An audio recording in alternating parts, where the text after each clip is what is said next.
Today's talk is on the sixth perfection or the sixth paramita. Sometimes it's called the prajna paramita, which means the perfection of wisdom. And I am taking this talk from a chapter in Khenpo Karthar Rinpoche's book, Dharma Paths, pages 195 to 204. And I also have some information in it from the Jewel Ornament of Liberation, the commentary by Trangu Rinpoche, pages 265 to 292.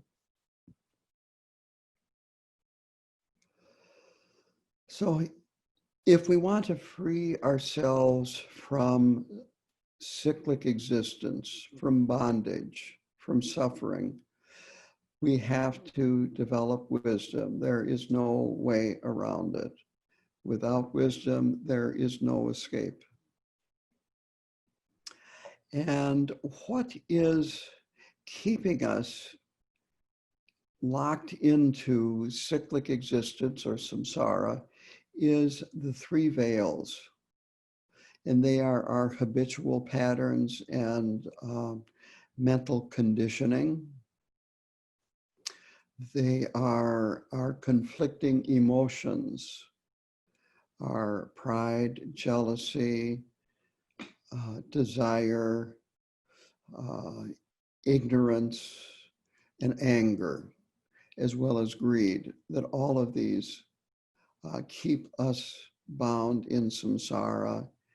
And then the third veil is dualistic thinking, and this is the root, separating phenomena into self and other.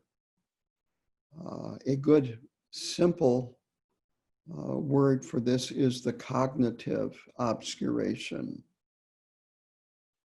We're just not perceiving things correctly. We're perceiving things as I am separate from everybody else and separate from all other phenomena. And that other people have a self and that phenomena has a self too. A rock is a rock. A mountain is a mountain.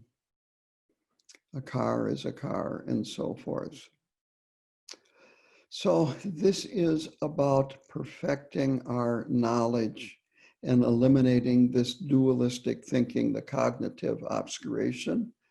And if that is eliminated, everything else falls apart because it's all based on this cognitive obscuration. So this is a very, very important point, and it's very important to try to perfect our prajna, our wisdom. So first I want to differentiate between two things, prajna and jhana. And I'll spell these here. Prajna, these are Sanskrit words. It's Prajna. The Tibetan word is sherab, Sherab. A good definition of it is perfect knowledge, seeing things from a non-dualistic view. Another definition is the precise discernment of all things and events. Sherab, the Tibetan word, translates to mean the best knowledge.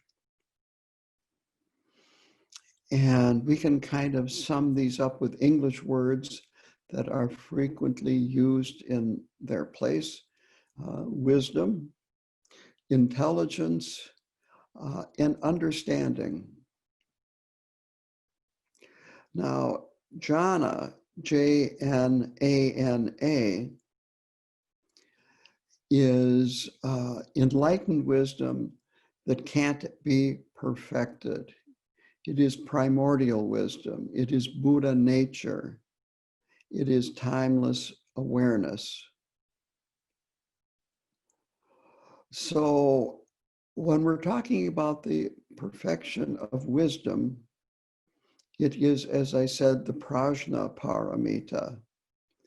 And we're not talking about perfecting jhana or yeshe, because this is already perfect and could never have become corrupted. It's just that it is hidden, you might say buried. We're not able to experience it directly. And it is through the perfection of prajna that we are able to gradually, slowly approach this yeshe and experience it directly. So Khenpo Karthar Rinpoche, he talks about relative and ultimate wisdom. And relative wisdom is just plain mundane wisdom. It's all about cyclic existence or samsara. It's understanding superficially how the mundane world works. This is why what you learn in school, whether it be a public school or higher education, it is learning about how the mundane world works.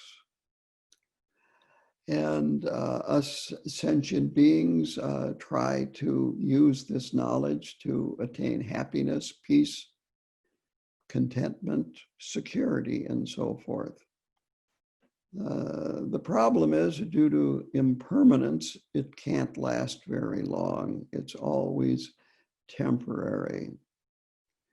And we spend our lives trying to regain any happiness that we've lost, experience new happiness, try to feel secure, content, and so forth.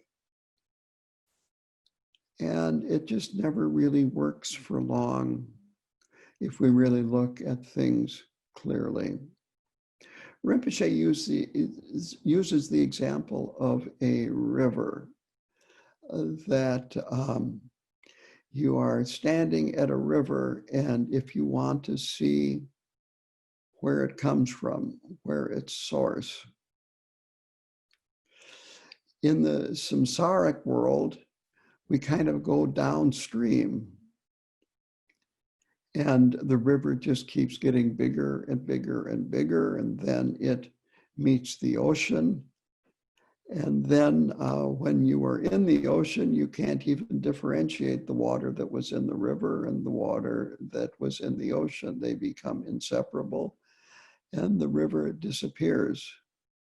So this is the problem about trying to gain ultimate wisdom through mundane methods. That in doing it this way, we just solidify our bodies, our sensations, our mind, outer phenomena, and so forth. What we really have to do is go upstream to the source of the river, to the beginning of the river. That is the place to look for liberation, not downstream.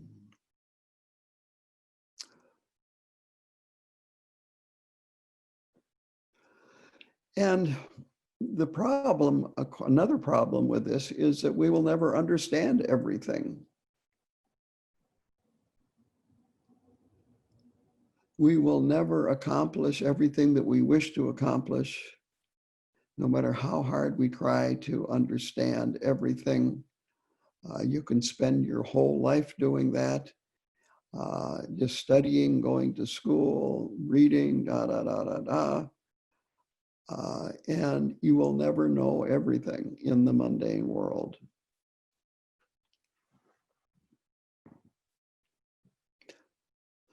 So the Buddhist approach is to understand many, we need to understand one. So we turn inward and examine the source of knowledge. which is the mind, the knower, consciousness. Rinpoche says, quote, "To know the nature of mind is to know the nature of all things." End quote. That's on page 196 of Dharma Paths. So if we can discover the source, this will help us wake up. We will be well on our way to waking up.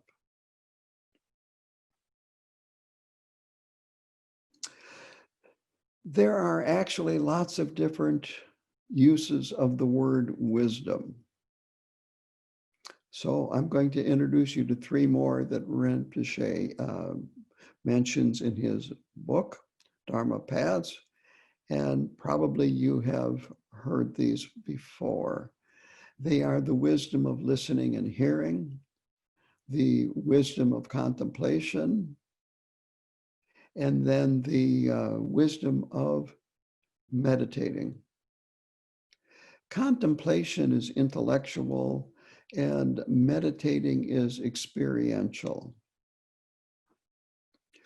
So listening and hearing, that means a relationship with a teacher.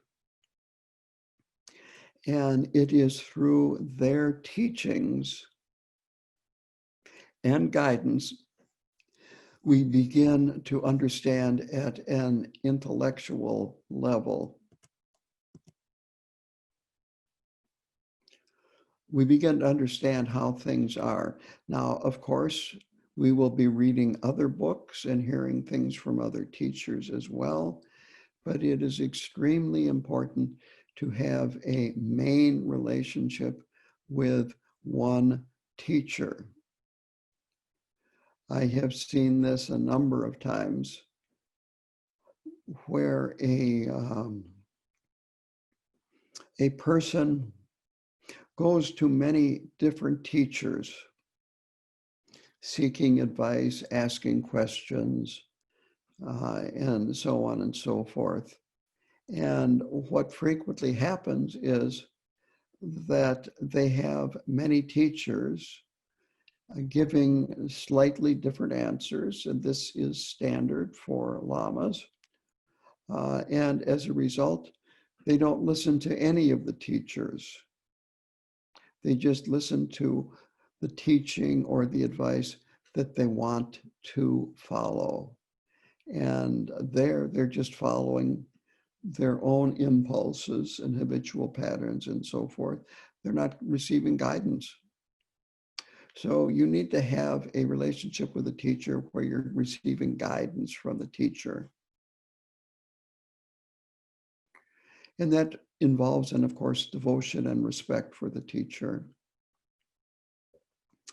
Contemplation, this is a thorough examination and investigation of what we have received from the teacher. It means going back for clarifications,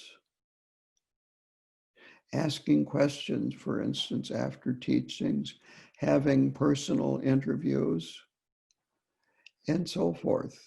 That this is developing a stable ground to work with.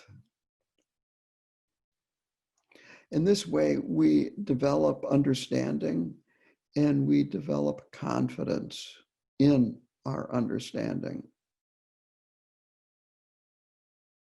This happens little by little. This is not about blind faith. This is little by little deepening our understanding that we need to have this stable ground to work with. If it's not stable, then we cannot have any kind of stable understanding or realization. So we have to have a correct understanding.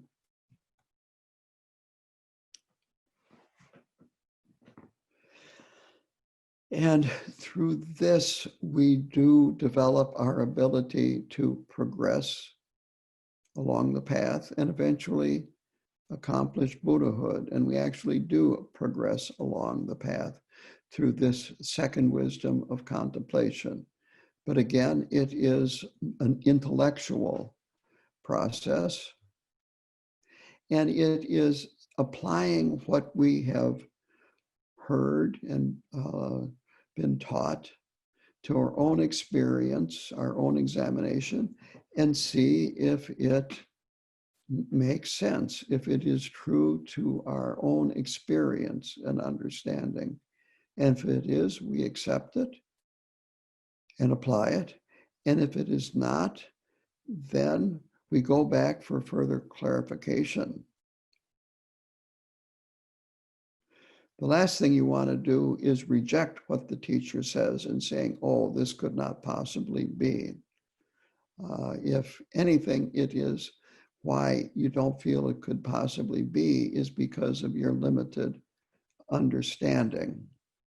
There is the idea in Buddhism of secret teachings, but actually what this means is the teachings are self-secret. And if you hear the teachings and are not ready for them, you will not understand them correctly and perhaps even develop wrong view. That when you are ready to understand the teachings, then it will be no problem. So the third wisdom here is meditation.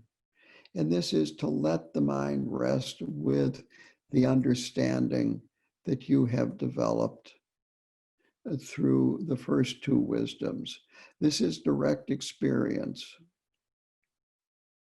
Khenpo Karthar Rinpoche says this on page 198 of Dharma Pads. A true experience which has come about because we have heard and understood things correctly is unshakable, whether it is a clear, tranquil state of mind or great insight into the nature of things.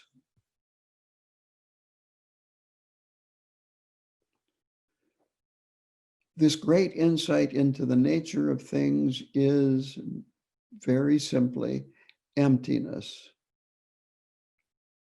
Understanding that everything is impermanent, insubstantial, unborn, uncompounded, yet full of potential.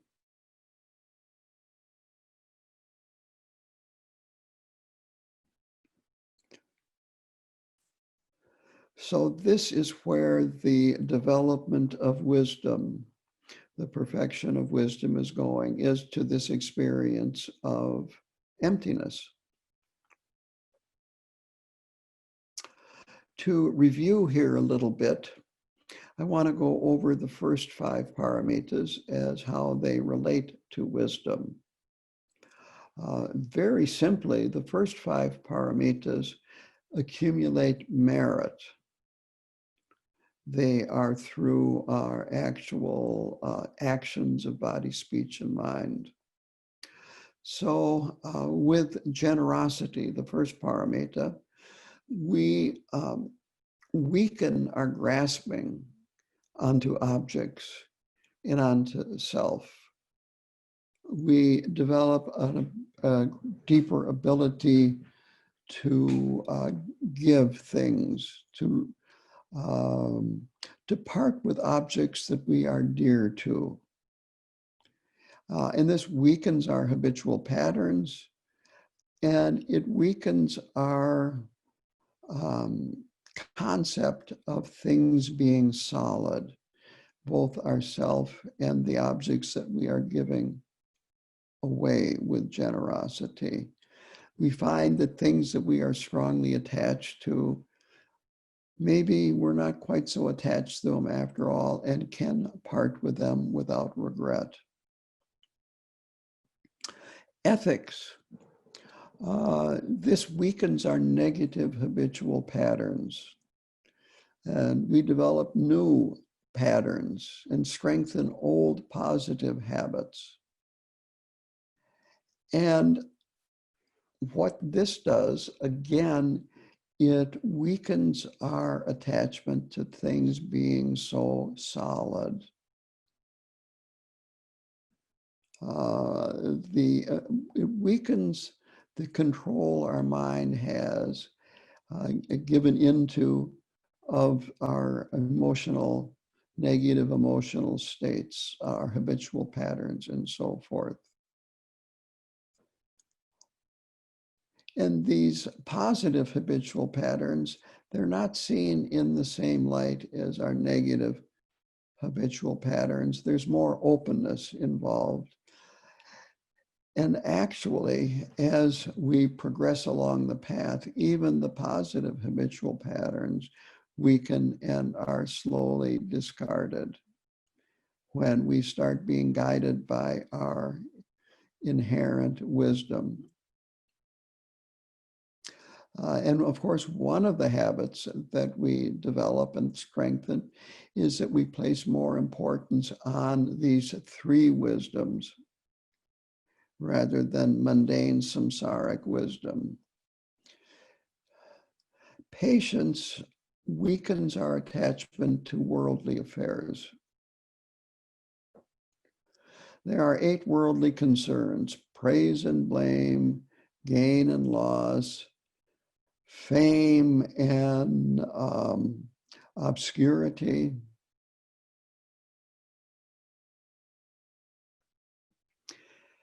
happiness and suffering.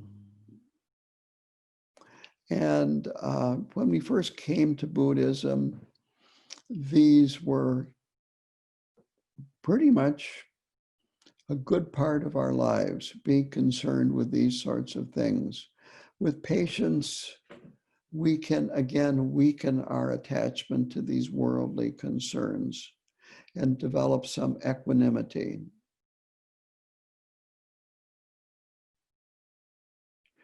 Patience allows us to spend more time practicing and listening and hearing and contemplating. And with patience, we are able to practice longer without giving in to difficulties. So patience is really very important. The next of these paramitas is diligence or exertion. And this reinforces patience. It's joyful effort. You keep up your effort with these 3 wisdoms. And then meditation. This includes shamatha meditation, and it includes insight meditation, which I'm going to go into a little bit here when I get back to talking about the perfection of wisdom. Insight meditation is investigating and then resting in what you have discovered, any understanding that you have discovered by investigating. This is not sitting on the cushion and following the breath. It's sitting on the cushion and investigating the mind. And I'll go into some of these techniques, places to investigate here in a minute, as I had said. So all of these things weaken our attachment to the mundane world and seeing things as an ordinary being. And this makes us more open to developing wisdom, as well as the fact that we are accumulating lots of merit by practicing these 5 paramitas. Now, merit is conceptual, and at some point, we accumulate enough merit where it transforms into wisdom. It just happens. And so they talk about the 2 accumulations in the medicine Buddha practice that we did yesterday afternoon. There were a number of places in there where it said, may I complete the 2 accumulations. And these 2 accumulations are the accumulation of merit, and the accumulation of wisdom. And so it is through perfecting the accumulation of merit, which leads to the accumulation of wisdom, that we travel the path and eventually attain Buddhahood. So now there are 4 subjects to explore with the perfection of wisdom. And again, this is talking about experiencing emptiness, understanding on an intellectual level, and then experiencing it. And for those of you that are following the book In Love with the World, the monk Nagasena talks about some of this exploration. So the first is to examine our body.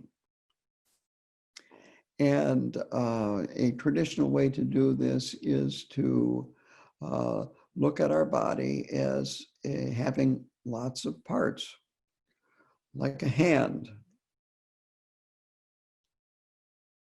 Is my body my hand?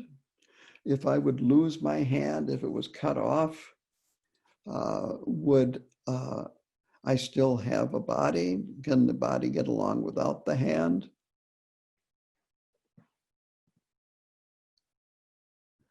And then from there, it goes to looking at all the different parts of the body. You know, which is my body, which isn't. Is my body my bones, my muscles, my heart, my lungs, my liver, kidneys, and so on down the line. And then breaking it down into smaller and smaller parts, from organs to, you might say, tissue and fluid, and then molecules, atoms, and subatomic particles. Back in India, they came up with the term an atom. And an atom was described not as modern physicists describe it, but as a particle which cannot be divided into a smaller particle, that it doesn't have sides, a top, or a bottom. Because if it did, it would have parts. So they did this intellectually rather than with scientific equipment and the scientific method. But the result was the same. That the body is just made up of extremely small parts. And at that level, the body disappears. Modern science would break it down to the subatomic level of particles, which I don't even want to go into mentioning. But extremely small particles that have, in a way, are very temporary and are difficult to even pinpoint a location. You only can scientifically say there's a probability of it being in this place. So if we look at our body, there is really nothing solid there. This is just a name, a designation, a concept of this is who I am. And so the idea is that you would actually sit on the cushion and start examining your body this way, looking at it, you know, which part is essentially my body, which defines my body. Is there a part that defines my body? And I'm going to add this, if you want to think about it. At what point when you inhale the air, does it cease to be the air and becomes you? And when you exhale, at which point does it cease to become you and it becomes the air. And we could say the same thing for food. We won't go into what happens when it goes out, but it's all very, very artificial when we start looking at how we feel about our body. The next examination is feelings or sensations. So we have pleasant, unpleasant, and neutral sensations from outer objects. And the question is then, do you feel with your body? And Rinpoche says then, if that is the case, why doesn't a corpse feel?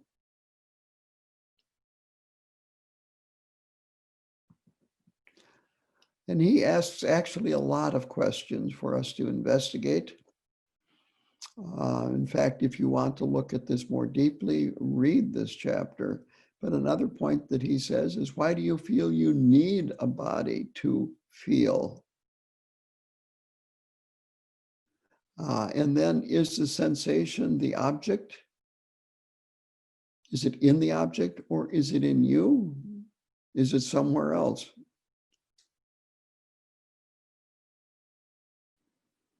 Rinpoche says the answer is that sensations happen when certain things meet. In other words, because of causes and conditions. Sensations happen because of interdependence, which is a intellectual way of talking or a conceptual way of talking about emptiness.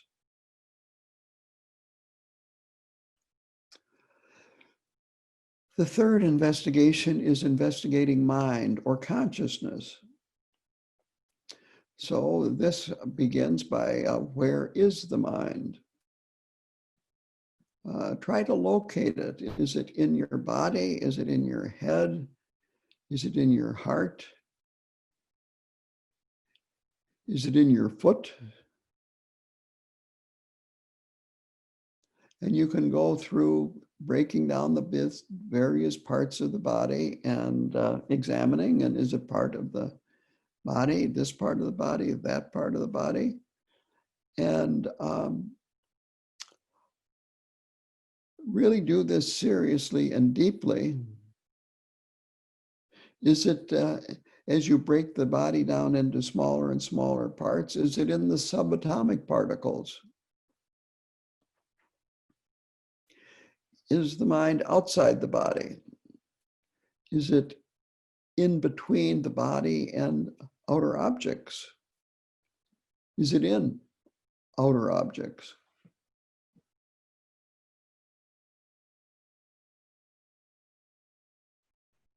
And so the point is, again, seriously do a searching for this. And then when you have come to a conclusion, not just, you might say, parroting what you have read or heard, but actually your own self come to a conclusion, then rest in that understanding. Another way to investigate is it a moment of awareness? Is mind a moment of awareness? And then we have one moment of awareness after another moment of awareness after another moment of awareness and so forth. This is a bit like saying, now, mind is now. But again, you can break time down into smaller and smaller and smaller parts. And eventually, the parts get so small that the whole thing just disappears.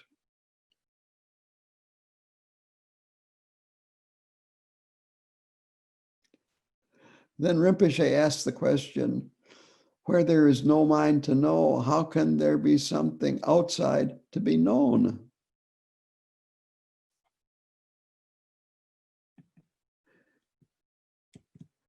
Needless to say, these investigations are about looking deeply, looking in places that we really have failed to investigate deeply, that we get carried away by the variety and so forth of external appearances. And we never really go looking upstream for the source of these appearances. So then look for ego. Where is I, my, mine? The Karmapa talks about a fabricated self.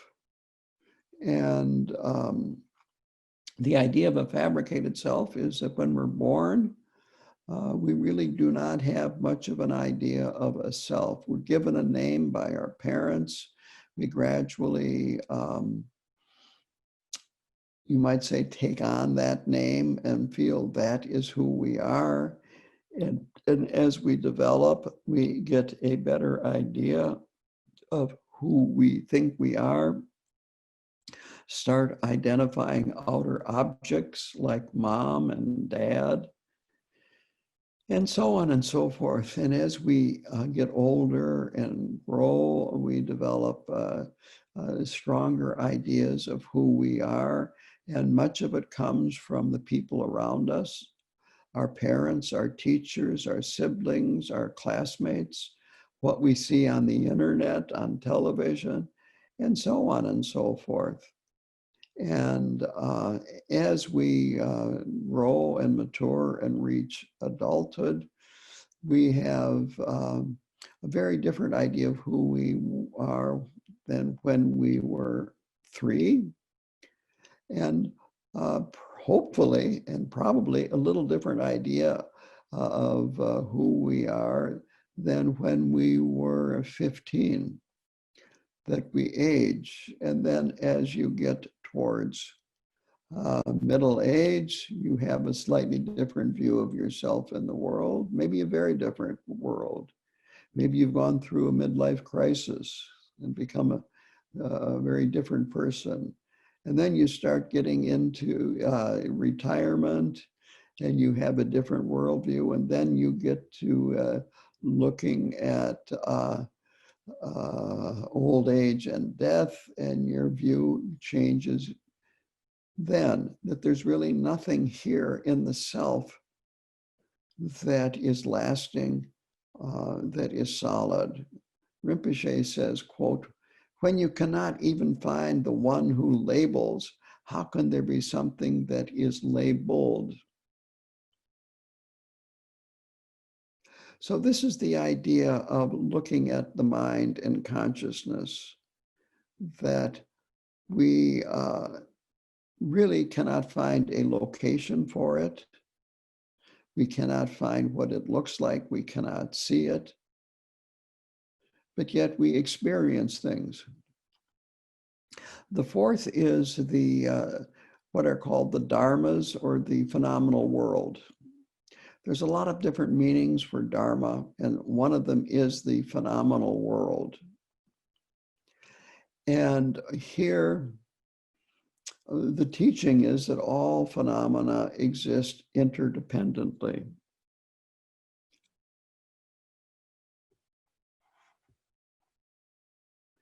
That is, they are interrelated. And so the investigation is, can the mind exist without sense objects? Could we know there are sense objects without the mind? And what you find if you investigate is that in the conventional reality, sometimes it is called mere appearance, by the way. I'm going to get into that in a minute. But it's also called relative reality. And in relative reality, everything has relatives. that there is big because there is small, there are males because there are females, there is night because there is day, black because there is white, and so on and so forth. And if you look deeply, you'll find that objects can't bring themselves into existence. And then we put concepts on these objects that arise due to causes and conditions. And we solidify them with these concepts. That the teaching is that phenomena, outer phenomena, are like a reflection in a mirror, that they come through causes and conditions, yet they are not solid like the way we think they are. On 201, Rinpoche says this, quote, "The appearance is there, but in reality, the nature of all things is insubstantial," end quote. He says things are empty of the truth of substantiality. Things are empty of faults and limitations.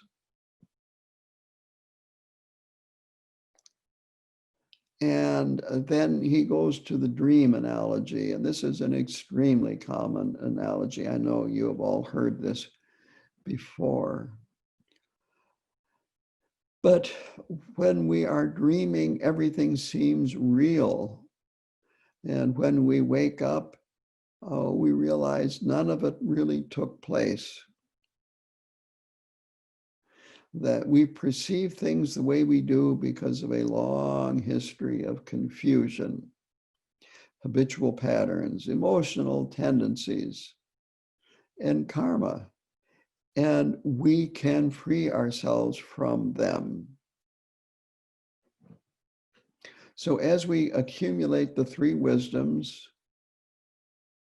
we may begin to have an understanding of something that in one sense is new, but in another sense has always been there beyond time and space. And this is emptiness. And I'm going to emphasize this. This wisdom is beyond time and space, beyond beginning, beyond end.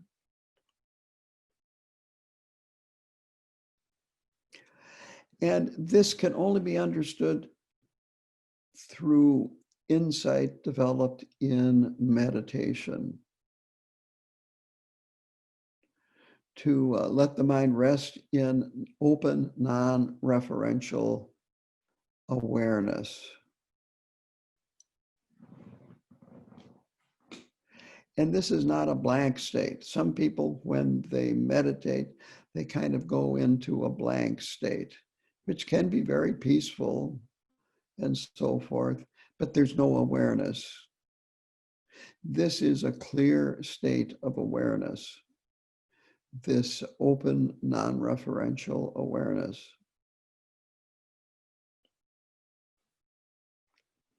So this leads to a realization of the true nature of mind, which is emptiness. The Sanskrit word is shunyata. It is empty of delusion and misconception.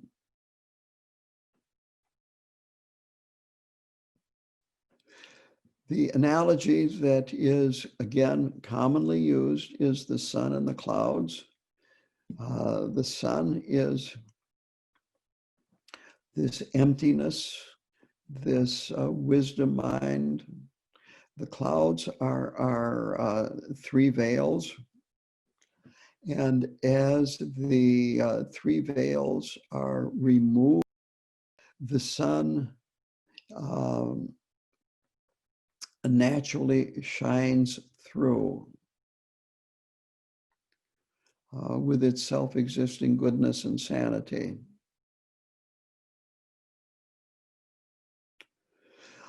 There is richness and dignity, limitless compassion, and limitless loving kindness in this wisdom.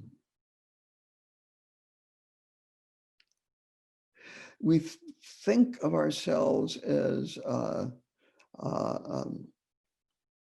in our ordinary body and think of ourselves in terms of our ego, and this dramatically limits who we are, our potential, what we're capable of, and so forth. And this is one reason why we do deity practice, because we start imagining ourselves, visualizing ourselves as an enlightened deity, free of the limitations of this body, free of the limitations of our little ego.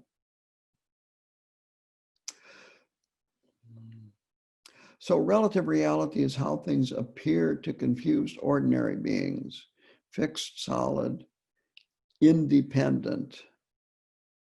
Karma is you might say, the operating system, cause and effect, interdependence in relative reality. An enlightened being sees relative reality as mere appearance, lacking in being fixed, solid, and independent. And then absolute reality is beyond concept. It's unchanging, it's beyond time. This is the realm of emptiness. Here's a quote from Trangu Rinpoche in the Jewel Ornament of Liberation. Clarity is the fact that within emptiness, everything can manifest, can appear, and take place. So things don't disappear with emptiness. It just becomes clear what their true nature is.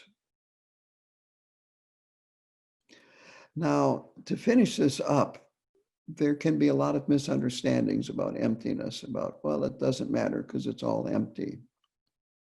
So it's a mistake to think, due to emptiness, that nothing matters, that everything is an illusion, that in relative reality, you will accumulate karma and experience suffering, both of which are illusions, but you are fooling yourself unless you are fully realized. If you say the suffering will be illusory, so it doesn't matter.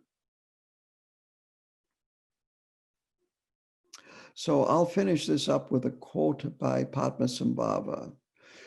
Though the view should be as vast as the sky, keep your conduct as fine as barley flour.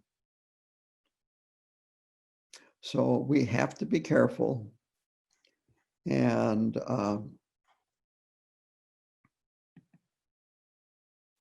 abide by ethics and so forth in relative reality.